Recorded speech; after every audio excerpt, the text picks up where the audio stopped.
Yuk, dukung UFIT TV dengan belanja di UFIT Store. www.ufitstore.com. Bismillahirrahmanirrahim. Perkenankan kami berbagi tentang aturan berdiri ketika sholat. Berdiri ketika sholat fardu merupakan rukun sholat. Sedangkan sholat sunnah boleh dilakukan dengan berdiri maupun sambil duduk. Orang yang mampu dengan mudah untuk berdiri tidak boleh sholat fardu sambil duduk. Orang yang sholat fardu sambil duduk padahal dia mampu berdiri, maka sholatnya batal dan harus diulangi. Orang sakit yang masih mampu berdiri namun dengan susah payah, boleh sholat fardu sambil duduk. Tetapi, jika berusaha untuk sholat sambil berdiri, maka pahalanya 2 kali dari pahala sholat sambil duduk ketika sakit. Sholat sunnah boleh dikerjakan sambil duduk, meskipun orangnya sehat dan mampu berdiri. Hanya saja, sholat sambil duduk pahalanya setengah dari sholat sunnah sambil berdiri. Nabi SAW bersabda, "Man shalla qa'iman fahuwa afdal, wa man shalla qa'idan falahu nisfu ajril qa'im, wa man shalla na'iman falahu nisfu ajril qa'id." Orang yang sholat sambil berdiri adalah yang paling baik. Orang yang sholat sambil duduk mendapat pahala setengah dari yang berdiri. Orang yang sholat sambil berbaring mendapat pahala setengah dari yang duduk. Hadis riwayat Bukhari. Untuk sholat yang bacaannya panjang, misalnya sholat malam dengan membaca surat Al-Baqarah, dibolehkan untuk berdiri sambil bersandar, sebagaimana yang dilakukan para sahabat ketika melakukan sholat tarawih di zaman Umar radhiyallahu anhu. Bagi yang tidak kuat untuk berdiri lama ketika sholat, dibolehkan untuk duduk di tengah-tengah sholat.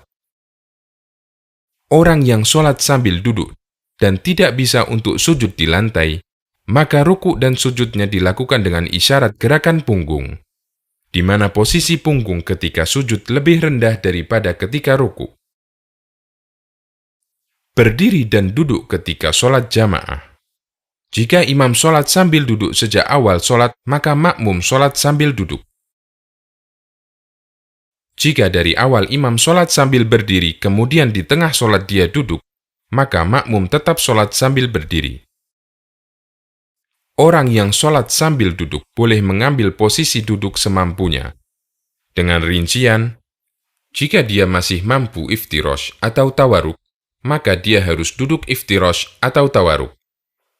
Putra Ibnu Umar pernah melihat ayahnya sholat dengan duduk bersila. Dia pun ikut-ikutan ayahnya dengan duduk bersila ketika sholat, padahal dia masih muda. Melihat itu, Ibnu Umar melarangnya. Duduk yang sesuai sunnah dalam sholat adalah iftirosh. Yang aku lakukan kemarin karena kakiku tidak kuat duduk iftirosh. Hadis riwayat Bukhari.